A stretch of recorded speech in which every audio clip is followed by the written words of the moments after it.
are actually making the illusion that, oh, you see in overseas China is getting full support of all the Canadian official or whatever, and That's to right. re-educate its citizens. That's there, exactly right. We're doing great. They're agreeing with the, they pro CCP whatever to make them. And you're right, and that's exactly how those people are being used. So when our politicians go over to China, and they have pictures of them taking the Communist Party flag, smiling, doing handshakes, the Communist Party officials, slaps on the back, smiles all around.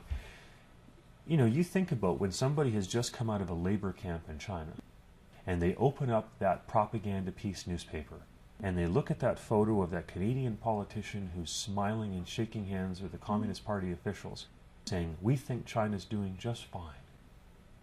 How disheartening is that? Right? Compared to what Ronald Reagan said about the Soviet Union when he called a spade and said it's an evil empire. Then he gave those people hope.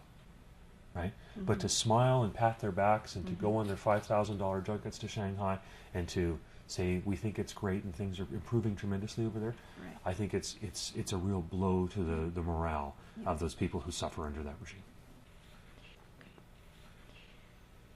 So what kind of politicians are the most targeted by the regime, and why? What I've seen is, generally, older men, 70% of them will be very, very receptive to young women, hitting on them. And really you have to ask yourself, does it really make sense that a overweight, balding, nearly retired member of parliament is somehow attractive, in a sexual or romantic sense, to a 20-some-year-old, above-average-looking, speaks impeccable English, multiple languages, well-dressed young lady in Shanghai? Does that really make sense?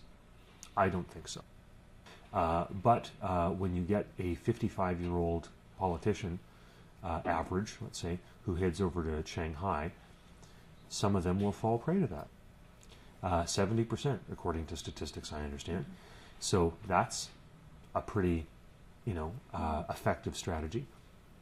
And then as well, if they go out to a karaoke bar and they have a few too many drinks, and those girls are all around them and laughing and cavorting and everything else, their inhibitions are lowered that much more. And then if that's also followed up with a business deal that's frankly just too good to be true, or it's guaranteed to make money, and that politician walks away thinking that he's a business genius, because he's walking away with money in his pocket and a regular reward through what he thinks is a legitimate business deal, which is pretty spurious. That's pretty effective stuff.